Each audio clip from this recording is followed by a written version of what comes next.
Hello students, this is Raj Yadav and welcome to Chalak study YouTube channel.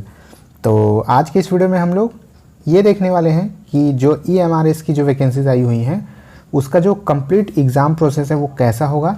ठीक है, exam से लेकर के रिज़ल्ट, ठीक है, रिज़ल्ट बनने तक के प्रक्रिया के बारे में हम लोग यहाँ पर डिस्कस करेंगे और देखेंगे कि एग्ज़ाम होने के बाद से लेकर के रिज़ल्ट आने तक की और जो मेरिट लिस्ट बनेगी, ठीक है, आपकी जो मेरिट लिस्ट आएगी उसके बारे में हम लोग पूरा डिस्कस करेंगे, पूरा डिटेल से जानेंगे और आप लोग देख पाएंगे कि आपका जो एग्ज़ाम होगा उससे लेकर के जो मेरिट लिस्ट बनेगी उसके बीच में क्या क्या प्रोसेस होगा और किस तरह से आपकी जो मेरिट लिस्ट तैयार होगी। ठीक है, तो पूरी जानकारी के लिए इस वीडियो को लास्ट तक जरूर देखिएगा। हम लोग डिस्कस करने वाले हैं EMRS के पूरे एग्ज़ाम और एग्ज़ाम से लेकर के मेरिट लिस्ट तैयार होने के प्रक्रिया के बारे में। ठीक है, तो अगर इस चैनल को अभी तक आप लोगों ने सब्सक्राइब नहीं किया होगा तो इस चैनल को सब्सक्राइब जरूर कर लें, क्योंकि इस चैनल पर आपको टीचिंग एग्ज़ाम से रिलेटेड सारे अपडेट्स आपको मिलते रहेंगे। इसके अलावा EMRS से रिलेटेड आप अपनी तैयारी अगर कंटिन्यू करना चाहते हैं तो इस चैनल की मदद से आप वो कर सकते हैं। तो ठीक है, चलिए, अगर वीडियो पसंद आता है तो एक लाइक ज़रूर कर दीजिएगा। आगे बढ़ते हैं और देखते हैं कि एग्ज़ाम के बाद की जो प्रोसेस स्टार्ट होती है वो कैसी होगी। ठीक है, देखिएगा, the NTA will display the recorded responses and question paper attempt by the individual on the NTA website. ये ठीक है, prior to declaration of result. कहने का ये मतलब है कि NTA क्या करेगा, जब आपकी एग्ज़ाम एक बार हो जाएगी तो NTA जो है आपके रिकॉर्डेड रिस्पॉन्स को जो है डिस्प्ले करेगा। ठीक है, क्वेश्चन पेपर के जो आप लोगों ने अटेम्प्ट किया है तो आपकी जो रिस्पॉन्स सीट है, ठीक है, आपकी जो आंसर सीट रहेगी उसको जो है इंडिविजुअल तौर पर जो है NTA वेबसाइट पर डिस्प्ले करेगी, इस वाले वेबसाइट पर। ठीक है, जिसके ज़रिए आप अपने जो रिकॉर्डेड जो होगा रिस्पॉन्स शीट उसको देख पाएंगे फिर से। ठीक है, और ये जो है रिजल्ट डिक्लेरेशन के पहले होगा। पहले आपको जब आप एग्ज़ाम दे के आएंगे तो कुछ दिनों के बाद आपको आपकी आंसर शीट वेबसाइट पर लोड मिलेगी। आप अपना रोल नंबर वगैरह डाल के उसको डाउनलोड कर सकते हैं। उसके बाद the recorded response are likely to be displayed for 2 to 3 days, यानी कि ये 2-3 दिन तक ही डिस्प्ले होगा। इसके अंदर आपको इसको देख लेना है, इसको डाउनलोड कर लेना है। ठीक है, उसके बाद की प्रोसेस क्या होने वाली है, उसके बाद होगी the NTA will displayed provisional answer key of the question on the NTA website. इस वेबसाइट पर जो है प्रोविजनल आंसर की जो है डिस्प्ले की जाएगी, प्रोविजनल आंसर की जो है वो अपलोड कर दी जाएगी। उससे आप लोग देख करके अपने आंसर को मिलान कर सकते हैं। ठीक है, अपने आंसर को मिला सकते हैं, जो आप लोगों ने पहले अपनी आंसर शीट डाउनलोड की होगी वो और जो प्रोविजनल आंसर शीट एग्ज़ाम की जो अपलोड होगी उससे मिलान कर सकते हैं, कितने क्वेश्चन सही बने हैं, कितने क्वेश्चन गलत हैं।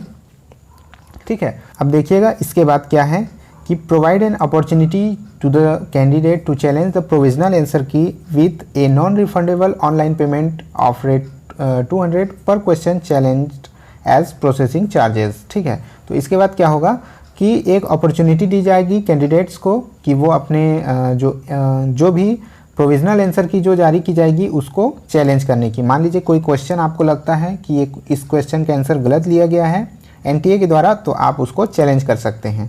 ठीक है, आप उसको चैलेंज कर सकते हैं ऑनलाइन पेमेंट करके, जिसकी पर क्वेश्चन जो है वो 200 रुपीज़ की चार्ज रखी गई है। ठीक है, इसके बाद क्या होगा, the provisional answer key are likely to be displayed for 2 to 3 days, यानी कि ये भी जो प्रोविजनल आंसर की जो होगी वो भी 2 से 3 दिन तक डिस्प्ले की जाएगी। उसके अंदर आपको चेक कर लेना है और अगर आपको किसी क्वेश्चन पर डाउट है तो आप अगर चाहें तो उसको 200 रुपये पर क्वेश्चन की दर से आप उसको चैलेंज कर सकते हैं। ओनली पेड चैलेंजेस में ड्यूरिंग स्टिपुलेटेड टाइम थ्रू की challenge link will be considered. ठीक है, यानी कि सिर्फ जो पेड चैलेंजेस हैं जिसके लिए 200 रुपये जो वहाँ रेट दी गई है उसके दर से आप चैलेंज कर सकते हैं और सिर्फ पैसे जमा करके पेड करके ही आप चैलेंज कर सकते हैं। Challenges without justification evidence and those field on any other medium other than the prescribed link will not be considered. ठीक है, मतलब कि इसके कहने का ये मतलब है कि अगर आप लोगों ने बिना किसी एविडेंस के, बिना किसी जस्टिफिकेशन के अगर दिया और अगर किसी दूसरे मीडियम से आप लोगों ने उसको चैलेंज करने का कोशिश किया तो वो जो है कंसिडर्ड नहीं किया जाएगा। ठीक है, यानी कि जो 200 रुपये आप लोग दिए हुए लिंक के हिसाब से ही पेड करेंगे, उसी क्वेश्चन को जो है, उसी चैलेंज को कंसिडर किया जाएगा। आगे क्या कहा गया है, the subject expert will examine all the challenges received and then a final answer key will be displayed and declared. तो जो एक्सपर्ट होंगे वो एग्जामिन करेंगे आपके चैलेंजेस को और उसके बाद जो फाइनल आंसर की जारी करेंगे, डिस्प्ले करेंगे, ठीक है, डिक्लेयर करेंगे। जितने भी चैलेंजेस आएंगे उनको एक्सपर्ट एग्जामिन करके लास्ट में जो है फाइनल आंसर की डिस्प्ले कर देंगे।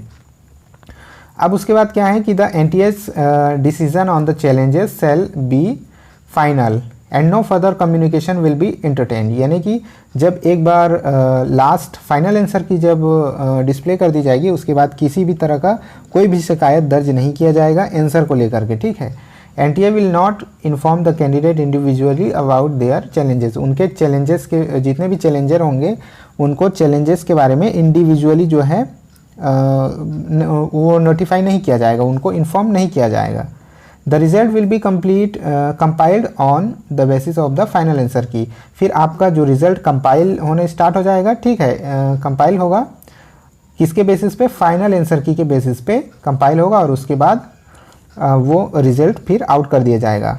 No grievance with regard to answer keys after declaration of result of the ETSSE 2021 will be entertain.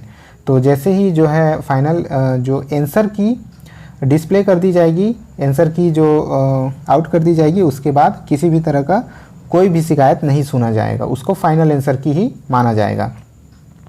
Evaluation of multiple choice question will be carried out using final answer key and the raw marks obtain by a candidate will be considered further for computation of the result of ETSSE 2021। फिर उसके बाद क्या किया जाएगा कि जो final answer की के हिसाब से जो एक्चुअल रॉ मार्क आपके आएंगे, जो आप लोगों ने प्राप्त किया होगा, रॉ मार्क यानी कहने का मतलब एक्चुअल मार्क, ठीक है। जो रॉ मार्क है मतलब उसका मतलब है एक्चुअल मार्क जो आप लोगों ने पाया होगा, उसके हिसाब से आपका रिजल्ट जो है वो गणना की जाएगी। आपकी रिजल्ट की गणना ETSSE 2021 रिजल्ट की गणना की जाएगी, यानी कि आपका जो EMRS का एग्ज़ाम आप लोगों ने दिया होगा उसका रिजल्ट बना दिया जाएगा, ठीक है। Next, raw marks obtain by the candidate if different shifts will be converted to NTA score through normalization procedure, ठीक है। तो जैसे कि यहाँ ये बताया गया है कि आपका जो एग्ज़ाम होगा वो कई शिफ्ट में होगा, आपको पहले ही बता दिया गया है कि अगर ज़रूरत पड़ी तो, जो कि होगा ही। मान लीजिए आपका एग्ज़ाम 1 हफ्ते चलता है या 10 दिन चलता है, शिफ्ट बाय शिफ्ट, है ना, 3 दिन 4 दिन जितने दिन भी चलता है, उस हिसाब से, क्योंकि किसी का क्वेश्चन पेपर सरल आएगा, किसी का कठिन आएगा, उस हिसाब से लास्ट में क्या किया जाएगा, आपके जो रॉ मार्क्स होंगे उसको नॉर्मलाइजेशन के थ्रू, ये जो नॉर्मलाइजेशन प्रोसीजर है उसके थ्रू आपके रॉ मार्क्स को जो है NTA स्कोर में तब्दील कर दिया जाएगा, उसको घटाया बढ़ाया जाएगा, ठीक है, और उसको NTA स्कोर में बदल दिया जाएगा। फिर आपका जो लास्ट स्कोर होगा वो NTA स्कोर होगा। आपने जितना मार्क्स पाया होगा वो आपका फाइनल मार्क्स नहीं होगा, बल्कि आपको नॉर्मलाइजेशन के बाद आपको NTA स्कोर दिया जाएगा और NTA स्कोर आपका फाइनल स्कोर होगा, ठीक है। उसके बाद क्या किया जाएगा, देखिए, उसके बाद the state wise, post wise और category wise list of short listed candidates based on CBT ETSSE 2021 will be displayed on the NTA website. तो इस वेबसाइट पर आपका फाइनल रिजल्ट जो है, आपका जो लिस्ट, ठीक है, स्टेट वाइज, पोस्ट वाइज और कैटेगरी वाइज शो कर दिया जाएगा, शॉर्ट लिस्टेड कर दिया जाएगा, ठीक है। तो ये 3 तरह से आपका जो लिस्ट बनेगा, स्टेट वाइज बनेगा, पोस्ट वाइज बनेगा और कैटेगरी वाइज, आप जिस कैटेगरी के हैं उस हिसाब से, OBC ST SC जनरल हिसाब से। उसके बाद पोस्ट हिसाब से TGT PGT, ठीक है, वाइस प्रिंसिपल, प्रिंसिपल।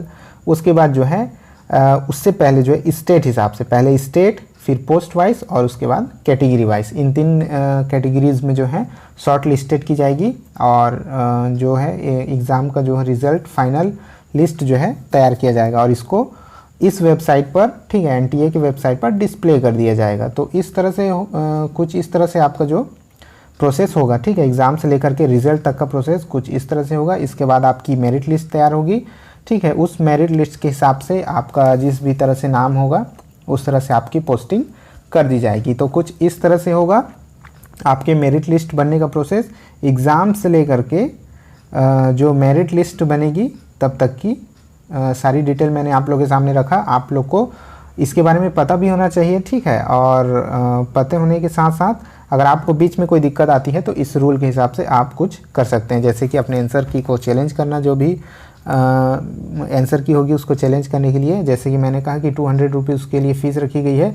अगर आप किसी आंसर की को अगर चैलेंज करना चाहते हैं किसी क्वेश्चन को, तो 200 रुपये पे करके किसी भी क्वेश्चन को आप चैलेंज कर सकते हैं।